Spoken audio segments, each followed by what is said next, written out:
Welcome to the Sandersonian Institute of Cosmere Studies, where there's always another secret.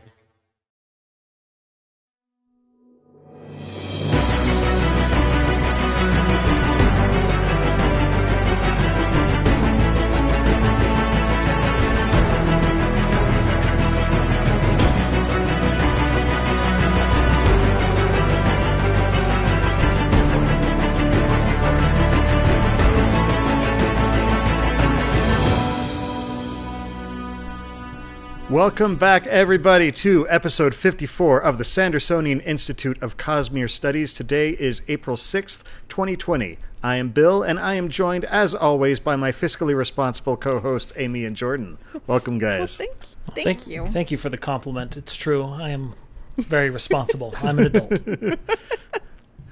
We are prepared and, taking care of ourselves and our families. I have so much toilet paper. It's ridiculous. My mother-in-law got us a Costco pack. She is amazing. Very nice. So very we're nice. good. How many people does she have to kill to get that? She got lucky. There were like 3 on the pallet. Jordan, it's best not to ask questions. I like asking questions. It's probably a good story. Maybe Amy's mother is, like a ninja or something. Before we go too farther down this rabbit hole, and before we get started, we do want to remind you that the Sandersonian Institute of Cosmere Studies is not a spoiler-free podcast. That means that if there's something in the Cosmere that you haven't read and are worried about hearing spoilers, you might want to go read those first, then come back and join the discussion. Plus, we've got a bunch of other episodes that you can, go binge on. Now might be a good time to binge. So, yeah. Can't imagine why. For those of you who do listen to the podcast recordings or watch the videos on YouTube after the show has aired live, we would like to remind you that it is possible for our listeners to interact with us live via chat as we record each episode at www.twitch.tv/innkeeperstable. And where they're currently they're suggesting the number of people that Amy's mother had to kill. Early guesses are at 14. Have we not left this behind? I mean, I could keep dragging it. I'd be perfectly fine with that. No. We record episodes of the Sandersonian Institute of Cosmere Studies every other Monday night, starting at 7:30 p.m. Pacific Time, 10:30 p.m. Eastern, so please join us, take an active part of the discussion. The Sandersonian Institute of Cosmere Studies is made possible by the support of our listeners and patrons. The show will, of course, continue to be free, but if you want to help us out, please head over to patreon.com/Cosmere Studies. Even $1 or $2 per episode would really, really help out as we work to improve the show, the quality, and, just everything about it. Our patrons do get immediate access to our Discord channel where you can talk about the show and the Cosmere with other listeners. It's a great community. We've got a lot of great discussions about the Cosmere, about everything. There's a little bit of talk about Animal Crossing going on right now just to date the show. So, so people who are listening in the far future, we are speaking to you from the past. Anyway, you also get early access to bonus episodes, exclusive access to other bonus content, and other good stuff. Yes. This week, we specifically want to thank patron... Okay, this is going to be weird because his name is all initials because it's TJH. So, thank you for being a patron. We really appreciate it. That's the sound a Pokemon makes.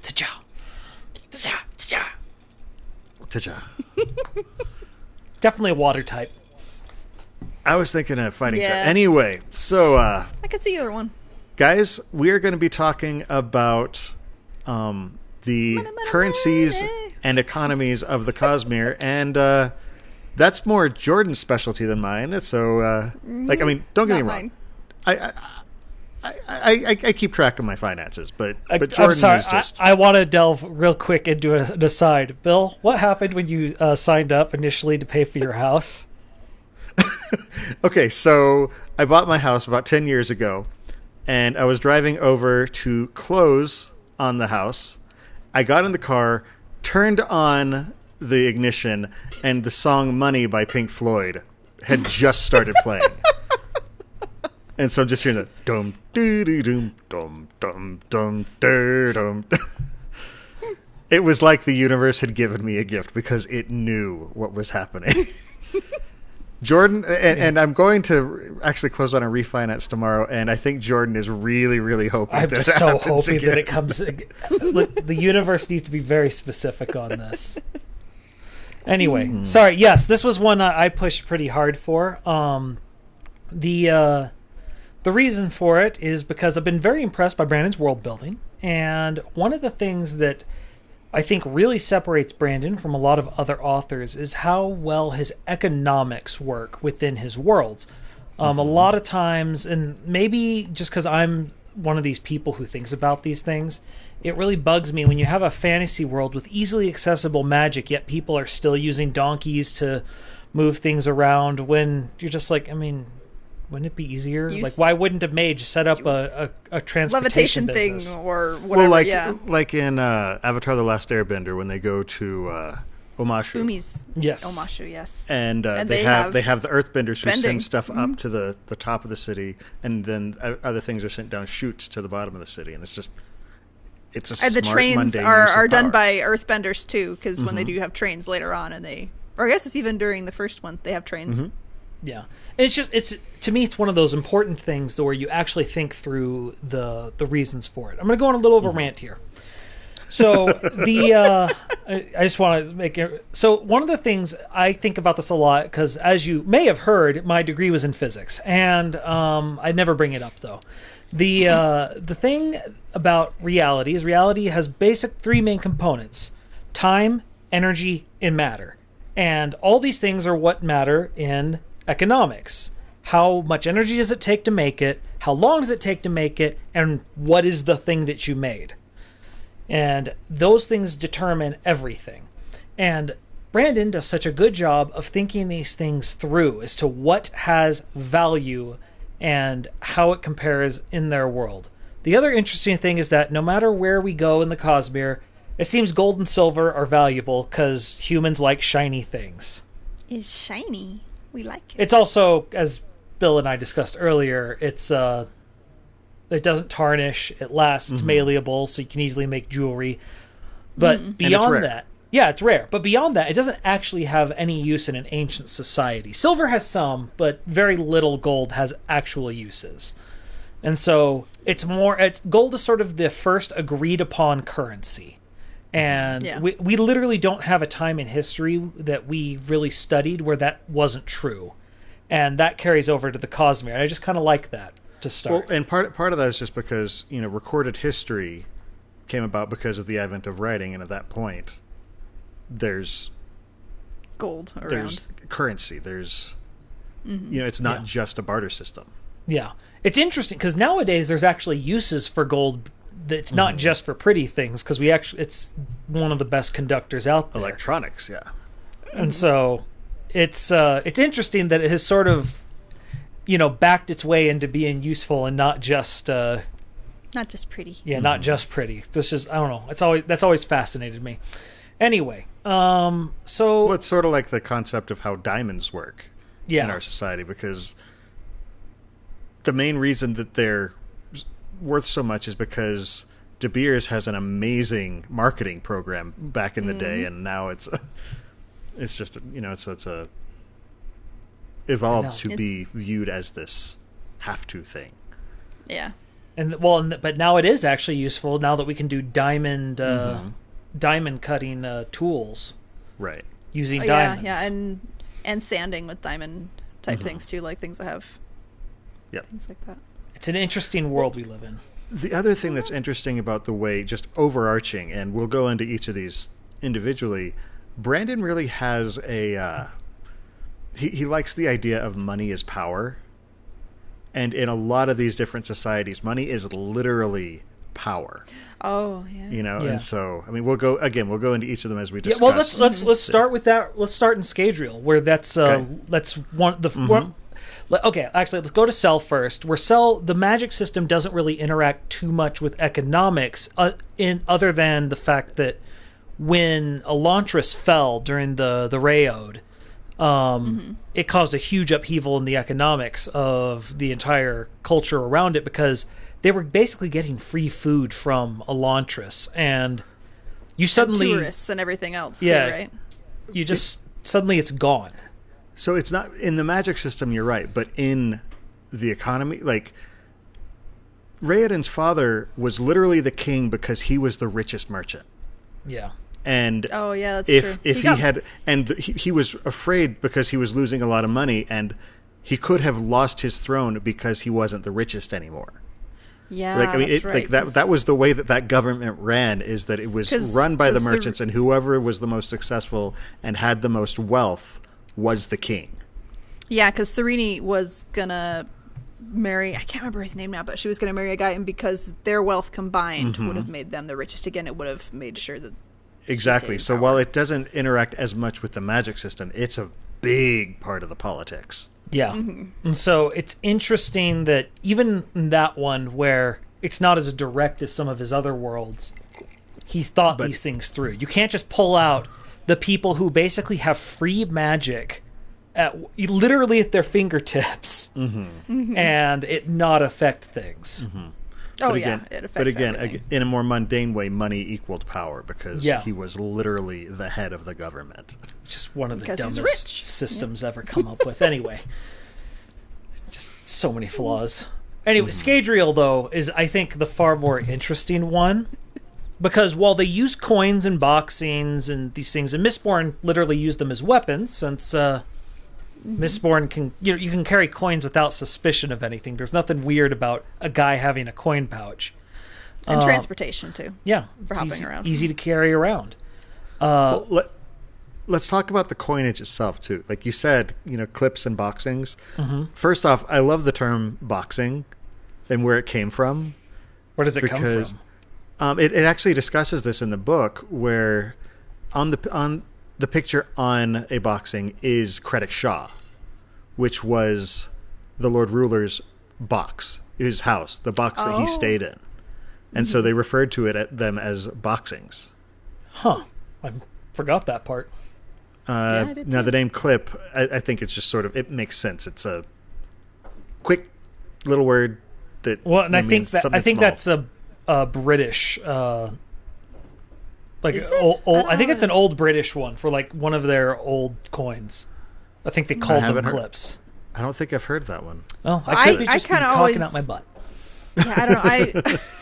I kind of kept picturing it as they clipped up another coin, but I don't know if that's actually the case. If they described what a clip looks like. And for some reason, to me, it's just more audibly. It's just like it's a little insignificant nothing. It's a clip. It's on Roshar, it's a chip. It's insignificant. Right. It's a copper piece. Yeah. Well. Copper. Well, someone I'm sure will let us know. Someone who actually has more knowledge. But the more interesting one is how the entire economy of Era 1 Scadrial centered around adium. It's interesting for a lot of reasons, not least of which, I don't know, adium is basically an I win button in any Mistborn fight. It's literally the power of life and death. Well, and the thing that's interesting is it's not as rare as people think it is, but the Lord Ruler is controlling its scarcity so that he can control the great houses. Yeah, artificial. So it's a very artificial scarcity. Yeah. Well, and like, in the words of Rizzo the Rat, I'm creating scarcity, drives the prices up. Yes, the gospel according to Rizzo. I like that. But it's also interesting, not just because it. Well, first of all, we know it's the body of ruin, and we know the Lord Ruler has a plan, and that plan involves eventually, the Khandra following the pact, and they have to burn all this adium, and he's both controlling the nobles with how much adium he lets them buy, and by making sure they're all getting about the same amount, he's making sure that it's stable, but it's also making sure that if anyone gets too uppity, he can just make sure that the other houses get a little bit more. And he'll just let the consequences take care of themselves. Like, he's not directly meddling in the politics of it, but they can control these nobles with just a little bit of metal. The thing that's interesting about this one also is that their standard currency... Okay, so the coins less so, but still it's true. In this society, their standard currency is a consumable, only to certain people, but it is a consumable. One of the reasons that gold was, considered precious is because it was steady. It lasted. It wasn't something that was going to disappear or tarnish or mess up. In this, a Mistborn or a Misting could, pop, shave coins, bits off of a coin, swallow it, and burn it. I mean, Kelsier actually does that when he shows Vin what gold does. Like, he takes a coin and he shaves a little bit off of it, and she swallows it and burns it. So that said, in these times, we don't recommend licking coins. No. In any times, we don't recommend licking coins. Money's dirty. Any times, Jordan, don't lick. Trust your gut. You Trust your gut. Lick. That's judgment. I feel like I shouldn't have to tell you this. But like with adium, especially because it's very, very rare, and it's also consumable, and it burns really, really fast. In a lot of ways, it's actually, and boy, this is reaching. It's very comparable, sort of, to nuclear arms in the political sense. Okay, my brain was going in a completely different direction. I thought you were going to say salt in the Roman Empire, but no, I'm definitely not deep enough for that comparison. No, it doesn't quite mesh for salt with me. From what I remember. But to me, it makes sense with nukes because a lot of time you don't want to use it. It's so valuable, you don't want to use it. It's like healing items in an RPG. You just don't quite need it. You're just saving it as long as you can because you know how powerful. Never used Mega Elixir. Yep, you want it and you know you need it, but you don't want to use it because of how valuable it is. And so it's a weapon of last resort. Like even Vin's fight with Shan Alariel, they don't pop adium immediately. Yeah, Alariel, she definitely tries to see if can I take them out without using the I win button. Because it's an expensive I win button. Yeah. So in that, and because it quickly becomes who has more. And in that way, because they're so dangerous, I kind of think nukes are a good comparison in that it's a political tool, but it's also the power of the country in that regard. It's also something that even if you're going to carry some of it on you, you don't want to carry a lot because of how much it's worth. Yeah. Yeah. And it's so small, and oops, it fell out of my pocket. That'd be so easy to lose. Meanwhile, there's some random beggar who just sees it and just... Actually, they probably wouldn't even know what it is. No, random beggar thinks, oh, look, some silver. Little rocks. Okay. And this isn't just... Like, this is more than gold. This is, like, super gold. Yes. Yeah. But it's... The other reason it's interesting is also just the fact that we know the Lord Ruler himself needs a lot of it. He does, that's right. Because he's sitting there compounding, and the more he compounds, the more of it he needs. Because he has to keep compounding more to stay that same age. Because he's getting older and older and older, yeah. And so it's just interesting on all these different levels. It's, in the end, it all comes down to the adium. That's the whole point of Preservation's entire gambit, is creating the adium mistane so that they can burn off Ruin's body and he can actually be killed. And so the problem with that is that by the time it actually became relevant, nobody realized there were 16 metals. Yeah. Just love that scene in Secret History where he's like, I had a plan. 16. And Kelsier's like, which means metals. There's 16 metals. There's 10 metals. What? No, that's stupid. Why would... That's stupid. Why would it be 10? That's Honor's number. Wait, no. Spoilers. Anyway. What? Who what? Spoilers. I just couldn't imagine Sam saying that. Do you know what show you're on? Yes. It was Preservation saying it to Kelsier. Yeah, Kelsier would just be, what? What are you talking about? No, and so, but it's interesting because that's the entire economic basis of Era 1 In Era 2, it's not even there. Well, and to be fair, Era 2 kind of had to build everything from the ground up, literally. Yeah. Yeah, they had a nice little head start with all of the nice landscape that's nice now. And From the ground. Yes, technically ground up, yes. Up. Okay, up. But it's interesting because in Era 2, they do start going to a more traditional, what we're sort of used to, economy. Just, with coinage and people have, notes being backed by governments or banks or something like that. Right. But at the same time, there's sort of a gold, there's a gold replacement as well in aluminum, because suddenly aluminum, A, they know about it, and B, it's so useful in their world because it's allomantically inert. Well, and it's also very, very rare. Yeah. Because, they've just learned how to make it, and doing so is an expensive process. So right now, those things are very expensive. Yeah. I think I looked for it. I couldn't quite find it. I think there is somewhere in there where Wax says it's basically worth about as much as gold. More, I thought. I know thought it was worth more than gold. I don't remember the exact. It's in the same neighborhood. Because even the aluminum bullets were considered priceless. Yeah. Yeah, I think it wasn't it? They were talking about it when they found the aluminum gun. I thought that's what it was. Yeah, but it's kind of brilliant, just because we haven't really had a world where aluminum is readily available, rare but readily available. We haven't had a world where they had the technology to make aluminum. Yeah, and of course the technology on Scadrial in Era 2 is just all sorts of weird. Yeah, because they've got some things they shouldn't have, and they don't have others they should have. And they're just one step off on a lot of stuff where it's skewed. One thing that's really interesting about Era 2, and we talked a little bit about this when we discussed the book, any of the books, but looking at some of the professions that have grown up out of allomancy, like you have the soothers.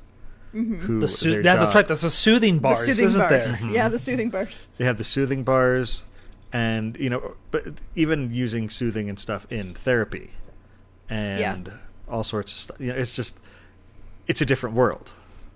That would be pretty incredible for therapy for someone who maybe has had a traumatic experience. Soothe the traumatic emotion so they can actually talk through it. Exactly, and so without if freaking you have out. somebody either PTSD or severe anxiety, you can actually help them talk through it. Yeah. And there's stuff that people do nowadays that sort of helps, but sometimes it's going into a trance or hypnotism and different things like that. But this is a little bit more reliable. Oh yeah, it's much more reliable. It's more, yeah. It's interesting because psychology is as a field is a fairly young field. It started becoming more popular around the turn of the 20th century. As just, look, let's face it, psychology is sort of a luxury science. When you're trying to survive, you can't sit there and study, well, how does this affect the mind of the farmer when the farmer's just I just want the crops to grow. Go away. Quit showing me these ink blots. I don't know what you're doing. Yeah. Very busy trying to make Dorovia in chat makes a good point. He points out that steel pushers are delivery people as well. Well, and that's you what's have interesting. Hopping around. Pullers are actually just as valuable in that role as the pushers, which definitely wasn't the case in Era 1. Pullers were nowhere near as valuable as coin shots. What were they called? They weren't called pullers. What were they called? Lurchers. That's what it was. Lurchers, yeah. But because there's all this metal around the city, they're just free to Spider-Man around. It was crazy.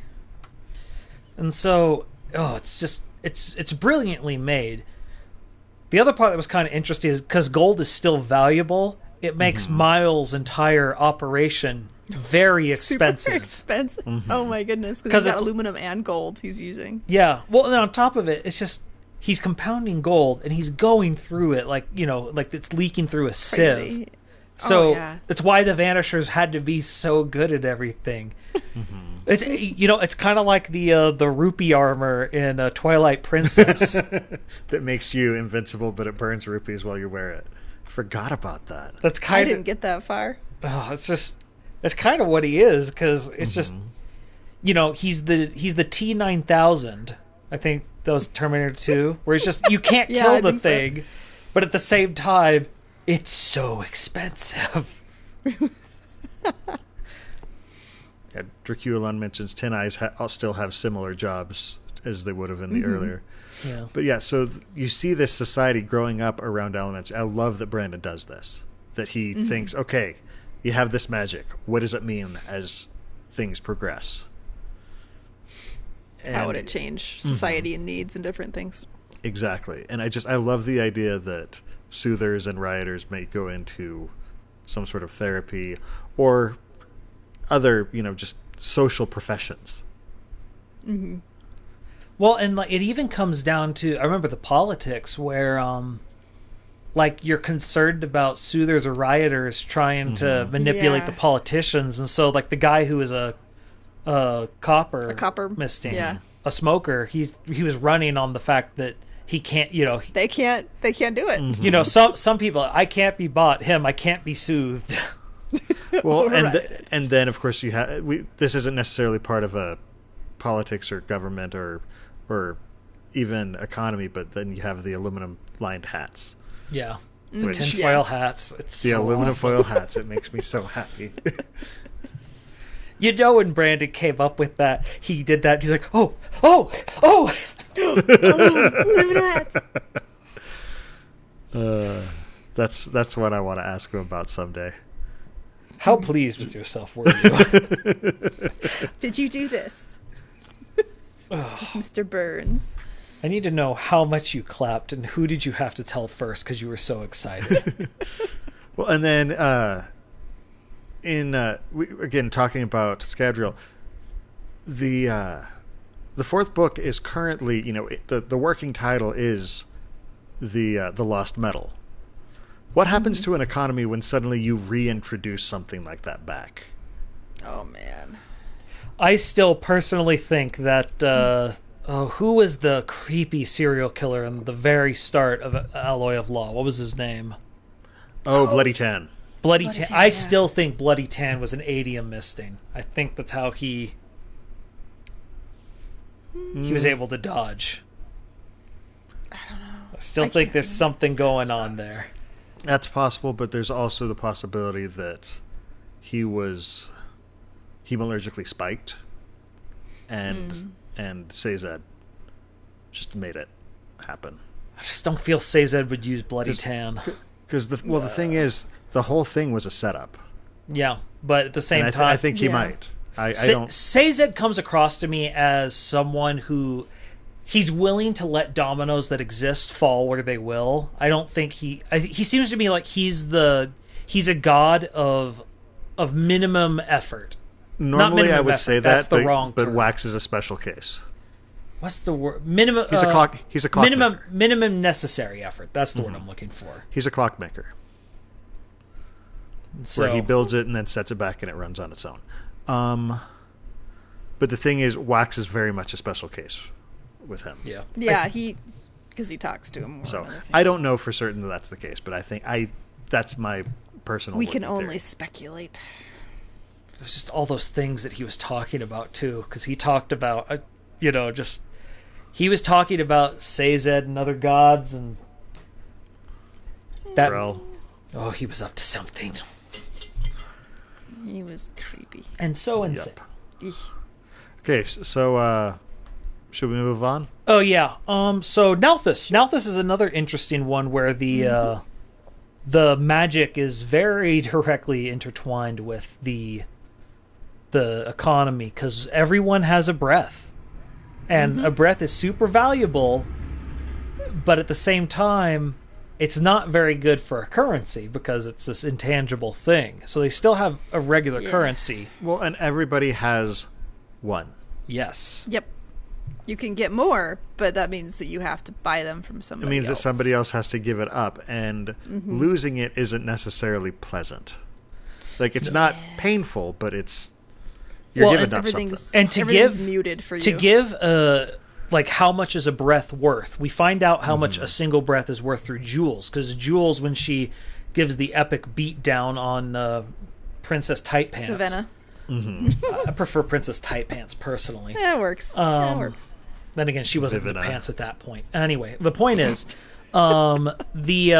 she tells her that, because she's like, oh, I was proud to sell my breath to the God King, and she says it fed her family for a year. Mm-hmm. So that's a significant amount of money. That it replaced her father basically as the breadwinner for 1 year. 'Cause she mentioned her father fell Was and couldn't injured work or the dye farm anymore or something. So you realize then that the leader that Vasher got all of his breaths from, that was a wealth, and that the leader that had been embezzling for years, that gave his breath to Vivenna, he had been that was a lot of money that he gave to her. Yeah. Which proves to show the Idrians have really poor quality control. One halfway decent accountant should have figured this out. Except that, again, he'd been doing this for years. Yeah. Yeah. They needed a light song. But, yeah, it was just... Yeah. It's just nuts. Do you guys remember what the money actually is called? I think it's just coins, generic. I don't think they really go into the actual economy. Now, that said, again, we're talking about economies. A large part of the Haladrin. The Halandrin economy was based on the Tears of Edgley, which are flowers, which is speculated to be kind of one of the physical manifestations of Edgley, aka endowment. Mm-hmm. They only grow in one place. I still am of the mind that place is over her perpendicularity. And so again, the magic system is tying into the currency because it's the only way to get these, bright, vibrant colors that they do. And we also in Oathbringer we see a flower in, I believe it's Mraze's. Yeah, in his hoard. There's a flower preserved in a jar. It's probably a Tear of Edgley, and so it's just it keeps coming back. All the little things. The other thing that is interesting with how it interacts with the magic system is the simple fact that we know the returned are they're shards of endowment. We know that she splinters, not shards, splinters of her. That's what she's breaking off a piece of her to give them the single divine breath. Mm-hmm. But in order to live, they need a breath from someone else once a week, and so it's interesting how her returning these people puts even if no one was giving away their breaths, if everyone was an Idrian, it has a certain type of strain on the economy because these people need breaths. Mm-hmm. Yeah. And so there's sort of an interplay in there that they're a resource drain, but they're so powerful as far as what they have. And that's the thing, that's part of the big problem, is that none of the returned have been giving up their breath for a long time. Yeah. Mm-hmm. Because the reason that they're fed regular breaths is so that they will perform the miracles. Well, none of them are actually performing the miracles, so what's they're going just on, draining and not giving back at all. Well, and that's a double drain because they're also treated like a god. And so they get all the random offerings and the food and just all the nice things. we see a little look of that from Ciri's perspective, where she's walking around and there are rooms that she never sees again. There are dresses that she never sees again. They're just gone. They're these absolutely lavish, and the rooms are modular so that they can be set up to be whatever she wants them to. Brandon really does an interesting job of showcasing the extravagance of this group of people. Oh, yeah. I just realized those rooms are basically the Portal 2 rooms with panels. Yeah, pretty much. And having made clothes and things like that, just thinking about having a new dress that is that crazy every day. Mm-hmm. There's so many seamstresses and tailors involved in that. Well, and they present insane. 3 of them to her each day. Oh, I know. And I mean, they probably have a backlog of some, but they can't have made them too far in advance, because if you want the dress to look good on someone, you have to have it tailored to them, which means they had to have made them very recently. Well, and they take a while. The other thing that's interesting, just about like why is breath so valuable? Because it's like adium. We know it's not actually as rare as it seems, but they create the artificial scarcity. Yes. Everyone has breath, so it's a very, plentiful resource. As long as there's multiple, but you also need multiple to get anything done. Yeah, well, but it's also you can literally buy more time with breath. People at the first heightening live about a decade longer than everyone else. If you could reach the fifth heightening, you're ageless. You can be immortal. I mean, you develop an immunity to poisons and stuff like that. Yeah. And think of the financial power. Like, there's concerns about, okay, what if one person amasses too much money, that's too much power in one place? Someone who's immortal, who can afford to think way longer game than anyone else in investments, could amass such power that it's ridiculous.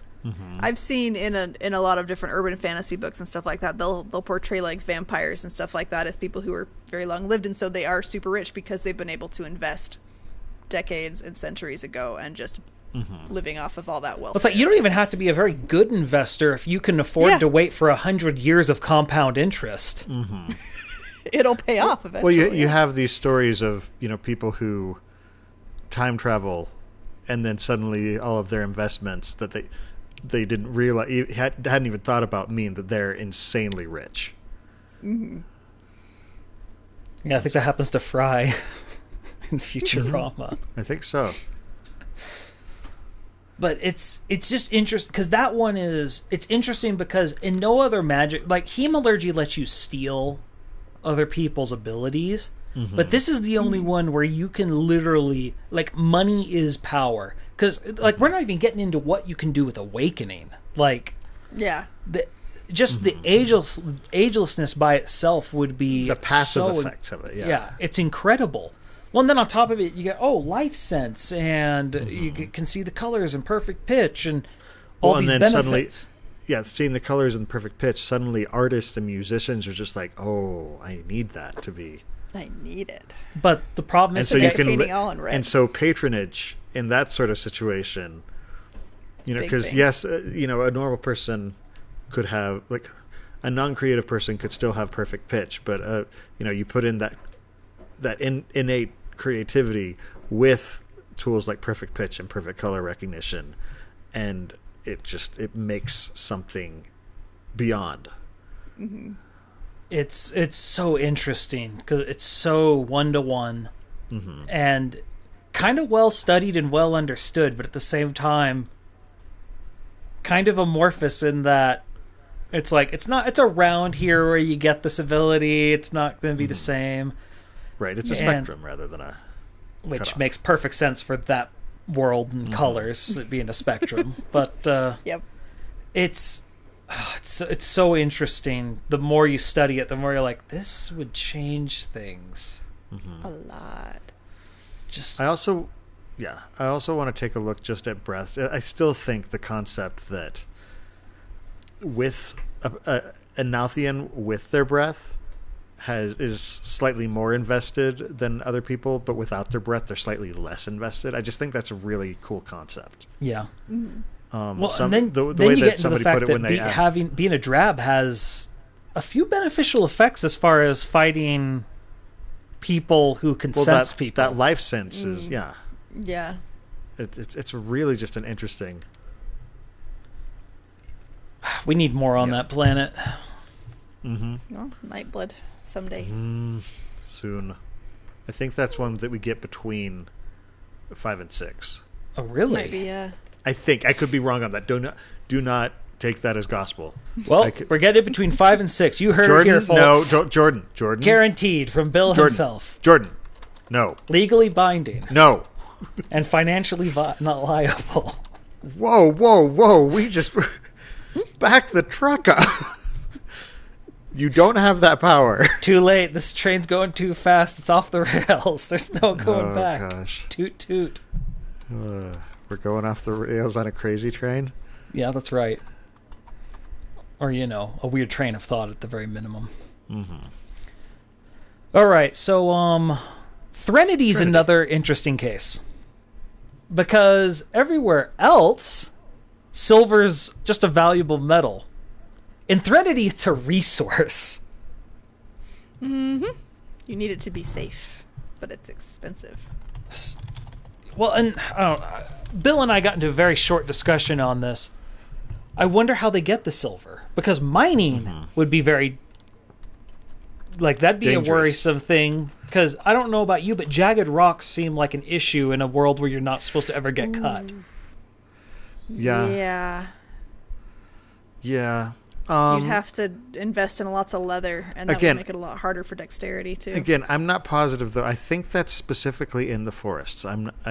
Yeah, because I mean, it shows when there's the people who are not from the forest there, they have to have the rules kind of explained to them. Yeah. And they're not as cautious about things, so I'm guessing that if it was normally that scary other places, they wouldn't be that stupid. So about the question rules is, in the where forest. do they get the silver from? Because odds are the silver's, like, you're probably going to mine out whatever's the safe place first. Like, that's how it goes in any resource gathering society. You go for what's easiest, and then you have to branch out. And my instincts tell me that part of the reason some people go to the forest isn't just for the freedom to be away from the city, but because of the resources that are out there in the forest. There's some financial reason to go out there as well. Because otherwise the city folk wouldn't bother going out there at all. Right. Yeah. So there's got to be something of worth, and silver could be part of it. Do we know if it's a thoroughfare? If there's something on the other side of it? I don't think we know that. Maybe. I don't know. That's the only other thing that comes to mind is maybe it's the way through. Because I remember, because it feels like Silence's way stop is kind of an in-between. It's like, here's where you're safe for the night, and then you have to travel the rest of the way to wherever your destination is. Mm-hmm. But I don't remember it being specified where I'm people not are trying sure. to get. Yeah. It's more focused on other things, and it's a shorter story, so we don't get as many details that way. But the economy isn't that different from the other ones, because it's not like... It's just that it's interesting that everywhere else, silver would be considered a precious metal, and here it's treated the same way you would treat iron, where it's something you just need for certain tools. Well, and again, talking about adium earlier and all the other metals, it's consumable. Yep. You know, when silver is used against the shades, it becomes spent. It kind of burns, actually, the way metal does in... it chars. Yeah. Mm-hmm. That's interesting. It's very interesting. Oh, and then on top of it, just the... I had the thought, because he doesn't discuss where the silver comes from, but we know there's a trade going on in the cognitive realm. And it occurred to me that it'd be very interesting for silver, which doesn't have any allomantic properties on Scadrial, and thus not as valuable on Scadrial. Oh. I wonder if there's a cross-planet trade that's secretly going on in the underground, where people are getting precious metals from one planet to the other where it's more valuable. It's at least partly useful on Scadrial, because it's one of the alloy metals in Electrum. Yeah, and there's a few that are, but at the same time, it's not as valuable. Mm-hmm. Yeah, in Threnody, it's much more absolutely necessary. Like Brandon has said that there is there are trade routes between all these different places. So, but that'd be a pretty heavy thing to carry. It would. Have the silver be much. It also adds a little bit of what's the word I'm looking for? Weight or import to the fact that Naj gave Kelsier his silver knife, and Naj is from Threnody. That's true. I didn't think about that part. Yeah. And so it's a little bit more meaningful that he's actually willing to part with this for this guy he just met. So if it's a Threnody knife and it's silver and you use it on because you can't really cut a shade, right? You can drive it back. You can drive it back because I mean, if you were using it to actually cut the shade, then it would tarnish or burn the silver on the knife, and then you have to redo the knife every time. Mm-hmm. So, but it might be enough, sort of like whipping a wild animal. It backs up. Remember, Silence carries the crossbow with silver tips. Yeah, and she uses that to drive the shades off. That's true. Yeah, it just occurred to me. I was like, you couldn't really cut them with it. Not that they usually have too much physical form until they're actually attacking you. It's not pleasant for them, and it will drive them back for temporarily. Yeah. At the very minimum, you're making it unpleasant for both parties. And when you're dealing with what is essentially a predator, it's just like, just make it so that the predator doesn't want to mess with you. Yeah, you don't necessarily have to kill it. You just need to get away from it. Yeah, make me the less easy target. Yeah. So you I don't have to run away. I don't have to from outrun the bear. I have to outrun you. Anyway, but yeah, I just thought Threnody was a weird edge case. I just thought that's neat. Yeah. Speaking of weird edge cases, Taldane. Where it just has sort of a normal economy and the magic doesn't seem to interact with it at all. Well, and part of that is just because it's so exclusive.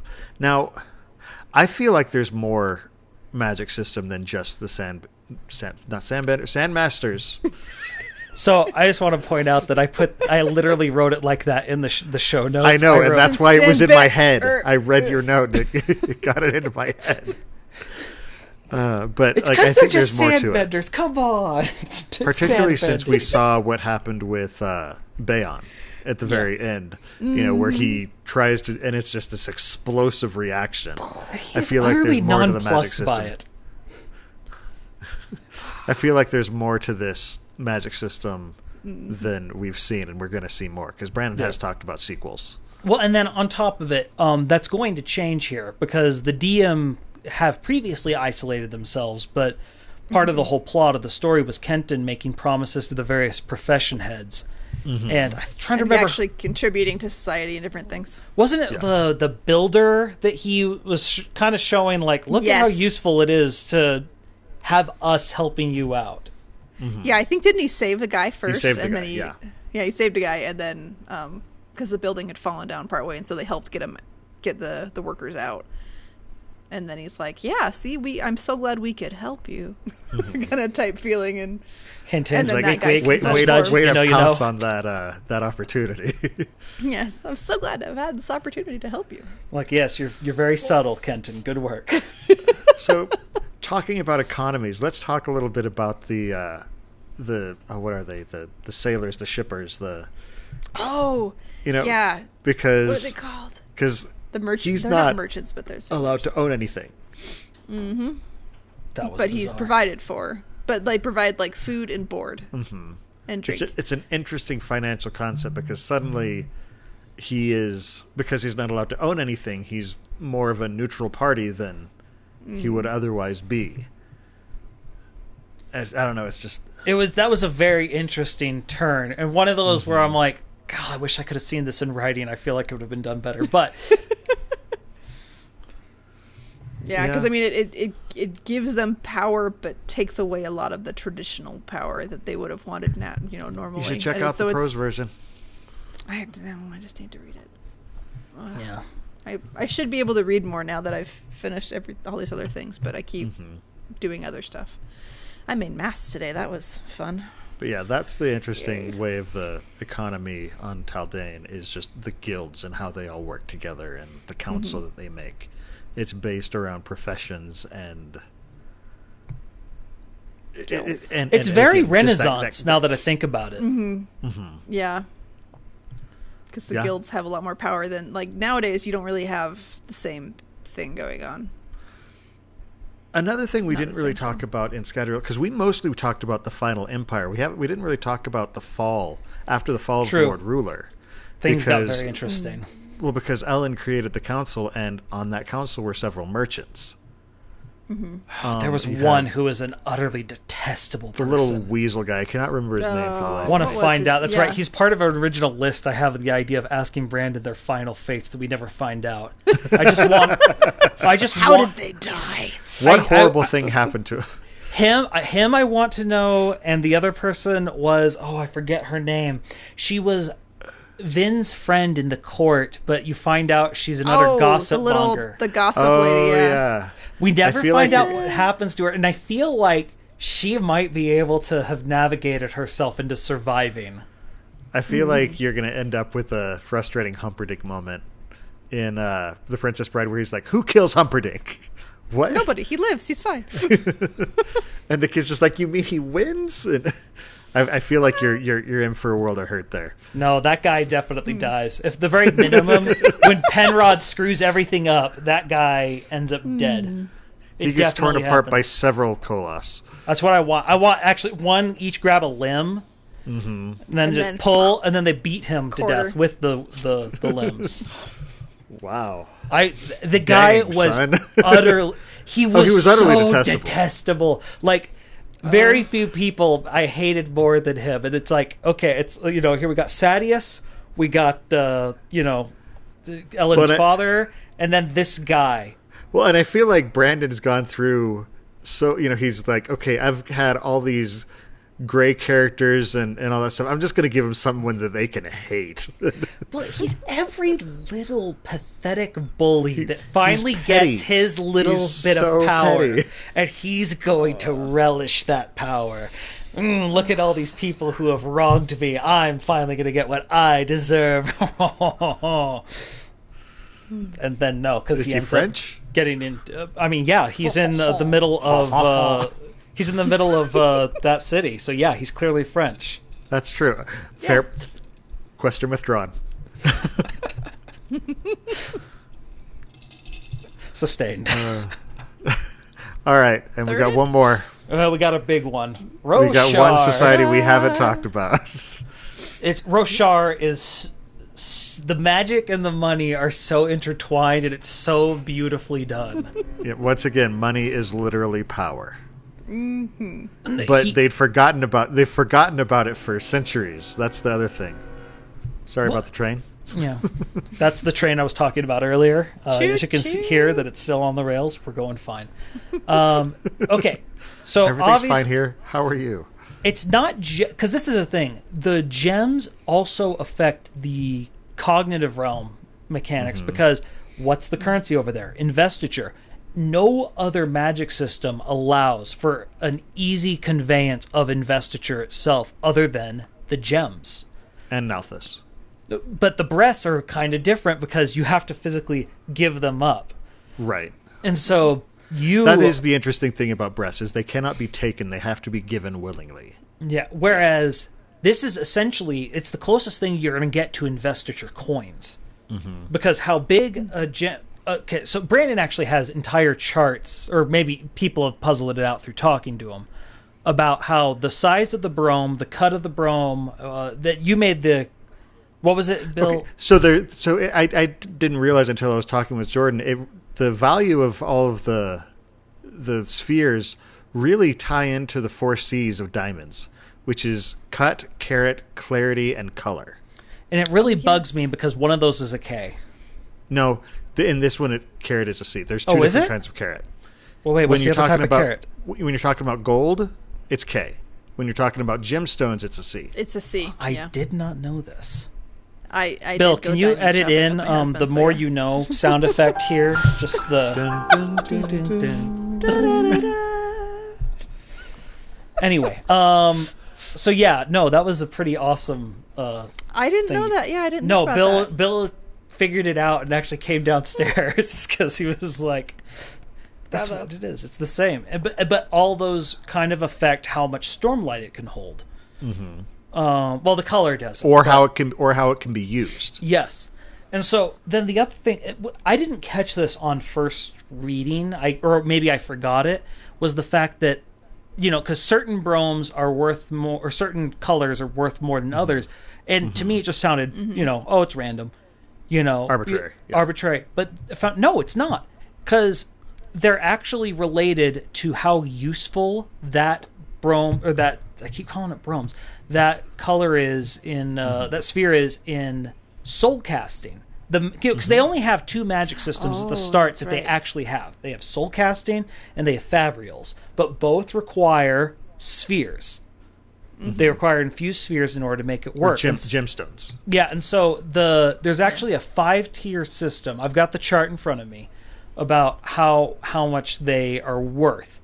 So the cheapest are diamond marks. I don't remember what diamond makes. I think. Oh goodness. Is that just air? Does it make just air? Well, let me grab the book. Oh yeah, I need the book for that one. That's in the back. Copper Mind. Soul Casting. Amy's got the book. I will look in book. I spelled Soul Casting wrong. No. I'm going to lose to Amy. Let's see, diamond. Loving healing. Healing. What does it do No, for that's soul casting? that's the essence. But what does it make? What is it tied to? Essence is Lucentia. Body focus is the eyes. Soul casting properties: quartz, glass, crystal. Crystal. Okay. Crystal. Which, okay, yeah, there's not much of a use for that. The next cheapest is a group of 3. Garnet, Heliodor, and Topaz. Interesting Garnet aside, is blood, isn't it? Interesting aside. Garnet is blood. Heliodor is flesh. And topaz is the bone. Okay. And so, So the they can healing be ones. used. They can be used for healing, but again, that requires a lot of expertise that most of those people don't necessarily have. Oh, sorry. I was reading the body focus. So topaz is rock and stone. Heliodor is meat and flesh, and garnet is blood. Yeah. Okay. So I was just off on the topaz. Random aside, no idea if it has anything to do with this. One of Hoyd's other names is Topaz. It's And he's the related to holder- the stone he holder had. holder of the first gemstone, yeah, or keeper. We don't know what it did, but we know it's clearly important, and we know that we think it's worthless for his having held it. It's one of the things he says to, I Right. think, Kaladin? When he's talking very obliquely. Middle is ruby, smokestone, and zircon. I think ruby's fire, isn't it? Ruby is fire. Zircon is all kinds of oil. That's right. And So smokestone Is smoke. is opaque gas, smoke, or fog. which that's what they use for clearing what was things Ruby? out. What was Ruby again? Fire. Fire. So industry. Yeah. Yeah. Yeah, because smokestone's what they use to clear out all that rubble. Mm-hmm. And to cut holes out of things. Mm-hmm. And then the second highest are amethyst and sapphire. I think sapphire's water. I think you're right. Translucent gas or air Oh, is that's sapphire. And Amethyst. amethyst. Where are you? Metal. Well, hence why it's Okay. valuable. You can make other metals with it. And then emerald, Emerald which is makes food. grain. Which is why it's the most Which- valuable, because it's what lets Yeah. armies Eat. have no supply lines and be just fine. Which, my Yeah, goodness, armies run on their stomachs. you tell any general, like, oh no, you don't need a supply line. What? It's like, no. That's Yeah. overpowered. But No, so it's- I didn't catch that the first reading that it's related to those things. But yeah, Yeah, so I like didn't either. again, talking about the 4 C's, color, because a lot of these stones are at the molecular level pretty identical, but it's just based on different things that affect whether you end up with what type of gemstone you end up with. But so color affects what you can do with it. Carat affects how much stormlight you can hold. And then cut and clarity are how long it will hold the stormlight for. Yeah, and that's what the so- perfect gemstones are ones that are perfectly cut, which we don't know what that means Hold it yet. for longer. But apparently it's cut so well you can hold an unmade in it, which is neat. Yeah. One of the other things that's interesting just about this entire the way that they do it is the fact that it's light. It's an actual light source, and anyone who studies anything about medieval, economies and stuff understands that candles. The reason they're so important is because otherwise you can only do things for 12 hours in a day. When the sun is up, that's it. And one of the things that let them to actually start studying is they could turn some hours of the night into actual useful hours, and it's just available to anyone. Well, and that's what started all the problems between Rishon and Lyran. Mm-hmm. Is that Lyran had a virtual fortune, at least in the local area, of money, but he had it was loaned to him by the previous High Lord, because he was a surgeon and he needed a steady source of light. Not flickering candles. He needs to be able to see things clearly. At all times. And so... Which brings me to something I want to discuss. This is a safe place, right? We don't judge people. Oh dear. So the fact each color gives off a different light, right? And it's why diamond marks are considered the best thing for reading light, because it's the most like natural light. The chart that goes through what color each one does. Smokestone, so it says diamond. What type of light is it? Transparent. Smokestone, translucent. I don't know what the difference is. I'm really confused. You don't know translucent is partially obscured. Yeah. Transparent that's more... is perfectly clear.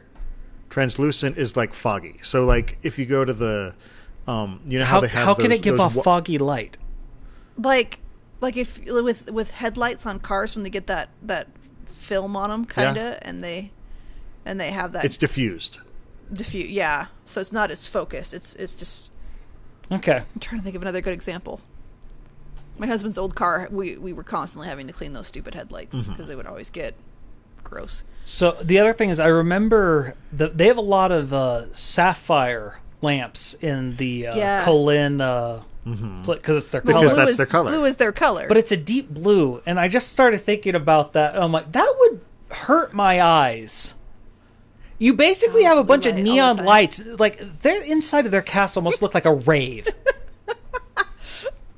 But it'd be normal, right? Blue light tends to be cooler and less harsh. So it's a deep blue, it says. Zircon gives a pale blue, which is more what I think of with, like a lot of halogen lights and stuff like that. I don't know. Yeah. It makes me think of neon colors, and I just want to think that there is some like underground rave culture. They just like got little shutters, and they're sitting there when the guards are off duty. It's like they put spheres into the water at the ball that at the royal ball or the royal dinner things. Yeah, the gathering. Not so you can throw lantern switch raves. The other thing that I'd love to talk about is the way the economy shifts after Words of Radiance, when they've discovered the use for stormlight. Oh yeah, because they actually start using it, because for the longest time, dun spheres are essentially equivalent to filled spheres. People grumble about it, but honestly, their value is the exact same. So I read up on this, and it was interesting because I didn't quite understand why they don't like, other than it's not a light source, but it was pointed out in the Coppermind, and this makes tons of sense. Whether or not it can hold stormlight verifies whether it's an actual non-counterfeit gem. Yes. And so when you give them a dun sphere, they grumble because you could be trying to pull something on them. Exactly. You could be ripping them off, yeah. I mean, it's essentially the trope of the merchant not being sure about a coin and biting it. Yeah. Which, again, if it feels good, once we get through this, it's okay, but not now. Don't put it in your mouth now.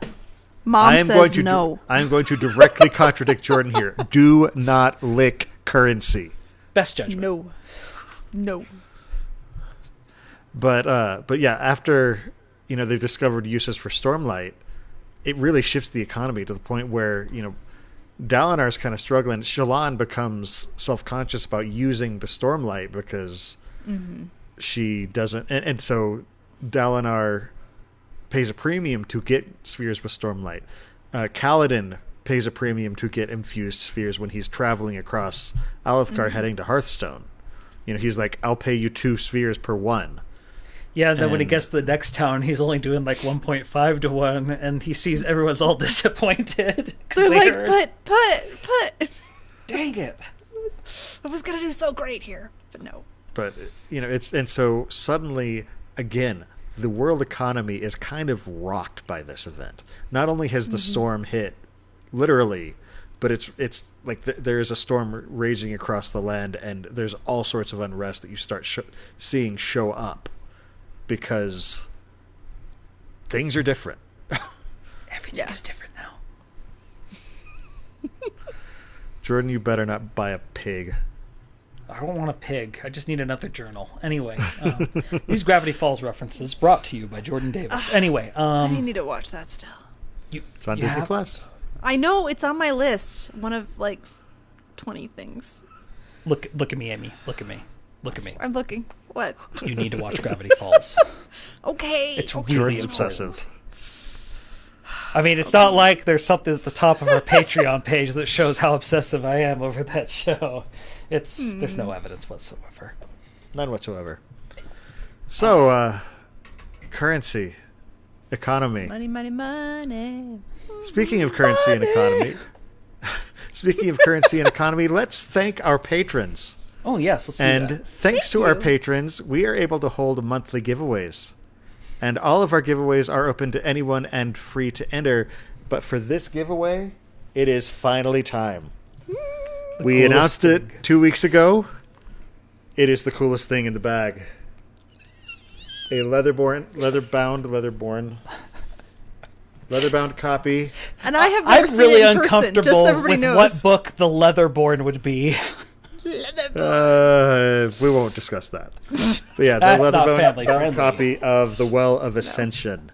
We have had a lot of entries for this. For some reason, it seems like y'all are enthusiastic about this giveaway.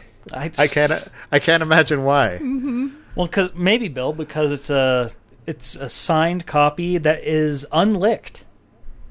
It is an unlicked copy. I have made certain of that. Jordan has not been allowed anywhere near this. See, I was thinking they were just enthusiastic about our 2-year anniversary. No? No. You think it's the book? Probably. Okay, no. So a lot of you responded, and we got some really good responses. We They were really fun. did. I loved a lot of them. Those were awesome. And they I made was us feel surprised really how good. many squee comments there were. Oh my goodness. Apparently, the squee is popular. Who knew? But yeah. So, Jordan, are we ready for... We are. Our All giveaway. random numbers brought to you by our random number sponsor, random.org. Go there for all your random number needs. Random.org. And click. The number is disappointingly not 16. It's 20. Number 20.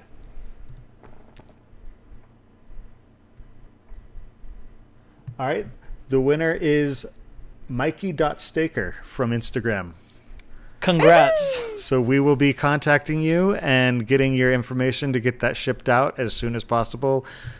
There may be some delays due to COVID-19 and the weirdness of the world, but we will get that to you as soon as we can. So thank you, all of you, for entering and for saying such nice things about us. We really do appreciate it. Y'all are amazing. We love our patrons. And of course, special thanks to Brandon Sanderson's online store at store.brandonsanderson.com for sending us so many awesome goodies and such we opened the bag that was sitting on top and my jaw just dropped. So thank you. Yeah, we so definitely much. need to thank them because as much as we love you guys, I guarantee you, had we gotten we would not have given this to you out of our own pocket. We are not that rich. Oh, no, we're not. But yeah, so we appreciate you, and just we love that you keep coming back to listen. We really appreciate it. Mm-hmm. We do love hearing from you, so keep on sending in your questions. You can ask us about the Cosmere. You can drop us your idea for topics you'd like us to discuss during the show. You can give us feedback about the show. You can ask us questions about anything. We'll choose whether to answer them or not, but you're welcome to ask whatever. Just, be nice. Mm-hmm. Please. Please. And just any interesting theories that you have about the Cosmere, send them in. We want to hear them, and we would love to talk about them as part of the show. We might even pull a full episode out of it, depending on how cool how interesting the question is. And so, if you can, catch our interest, send all questions and suggestions in a brief, concise email to cosmerestudies@gmail.com, and we could read it as part of the show. We really want to do that. So, yeah. Of course, outside of this podcast, we do have lives. I mean, they're a lot more enclosed and, socially isolated, but we still are working on them. So, Amy, where can we find you outside of the podcast? In my house. Always in my house. Oh, And anyway, Amy, what is the address? No, I'm just kidding. No. I'm not getting doxxed. Okay.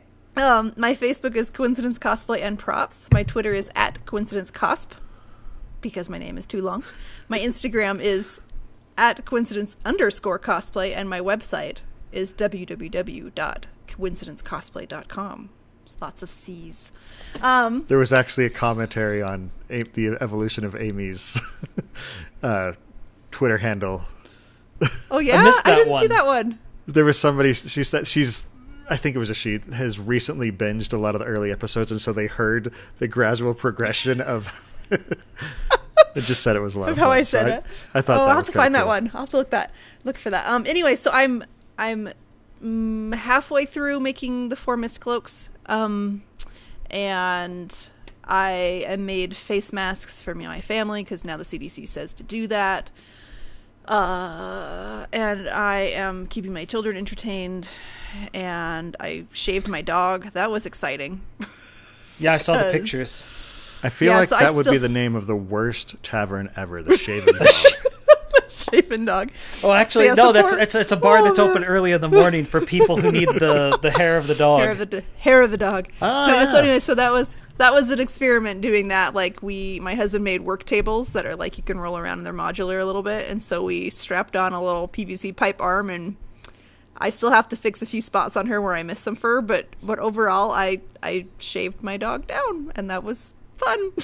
Did she like it? She was, she How was was so she? She was How's the not. puppy? She was not super happy about it, but it could have been a lot worse. So because she's been groomed, so it's not the first time it's happened. It's just the first time I'm doing it. So, yeah. Well, But Amy, that's what I'm doing. since you're trying to keep So, your yes. kids entertained, do you know what show would be really good to entertain them with? It'd be Gravity Falls. That's the Gravity answer. Falls. Oh, I'll try You that. can. You but I actually That's a can. great show. You could watch it with kids. It's because it has enough little kid humor that I think they'd be entertained and amused. But it's definitely geared. I feel towards more adults. Like some of the jokes Okay, are going to well, go straight over their heads. right over their heads. Yeah, no, they've seen some stuff like that, but they're hit and miss with like things. I'm like, they'll love this, and they're like, nah, and I'm like, but you should love it. And then The they like these Sandersonian things that are Institute of terrible. Cosmere Studies is not affiliated with the Disney Corporation in any way. That we said, wouldn't Disney, mind if being that you way. would like to, I'm just saying, I'll shill. I'll do it. Speaking of shilling, Jordan, where can we find your work? Wow, what a segue. I didn't even mean to do that. That's amazing. You can find me on twitch.tv/splicestream or the increasingly more popular youtube.com/splicestream. And by that, I mean, some people are subbing. It's, I don't want to oversell this, but basically it's the hippest, new, trendy place to be. So you should probably be there too. If you come to twitch.tv, you can hear me yelling at my amiibo at the top of my lungs as it snatches defeat from the jaws of victory in such a way that I have basically lost 2 weeks of my life somewhere down the line. Because my me Yeah. gunner named a reply just I threw I victory heard you away. from across the house earlier today. Seriously, like if you want to go find near the end of my my Monday stream, and you're going to see a broken man. He was, yeah. First really, really loud, and then really, really quiet, and then just really, really sad. And then he just it was uncontrollable sobbing. It got really uncomfortable. But you should watch it. One And of of those course- things didn't happen. He never got quiet. Yeah. And when I'm not here, I've got a bunch of board game reviews over at the Innkeeper's Table at www.innkeep. Wow. I did a porky pig there. I love it. You're going to start beatboxing. www.innkeeperstable.com. I've for some reason been playing a lot more board games than usual lately. I feel Again, that can't now is figure a it very out. good time for Why? for such things. And I post about games on social media as well, so go check those out on Facebook, Twitter, and Instagram at Innkeeper's Table. For those of you who want to support the show but you can't become patrons just yet for any reason, just let your friends know about the show. We would appreciate that. Just get the word out and, introduce anybody you know who loves the Cosmere to the show and, spread the word. And don't forget to subscribe to the podcast and to like and subscribe over on youtube.com/Cosmere Studies. So, final thoughts on currencies, guys. And economics. And Well, Freakonomics. I just Money think is complicated. it is. I also think that money, it's a gas. No, money, it's a gas. The song, Pink Floyd. Yeah. It, Well, Oh, sorry, I on don't know. Roshar it is. I'll look it up. On Roshar, it literally is a gas. I was really hoping Bill would join in with me and become a duet. No, that was a swing and a miss. Sorry. That's just strike one. In addition to the live episodes of the show that stream on twitch.tv/innkeeperstable every 2 weeks on Monday nights at 7:30 p.m. Pacific Time, 10:30 p.m. Eastern, listeners can find our videos on YouTube or audio versions of the podcast on iTunes, Spotify, and just about any other service that carries podcasts by searching for Cosmere Studies. You can also follow us and contact us through Twitter, Instagram, and Facebook under the profiles at Cosmere Studies. For our next episode's topic, we are doubling back a bit to cover another short story in the Cosmere that we kind of glossed over previously, Allomancer Jack and the Pits of Eltania. So make sure and join us live on twitch.tv/innkeeperstable in 2 weeks on April 20th, 2020 at 7:30 p.m. Pacific, 10:30 p.m. Eastern. Until then, on behalf of Amy, Jordan, and myself, thanks for listening, and remember, there's There's always always Always another another secret.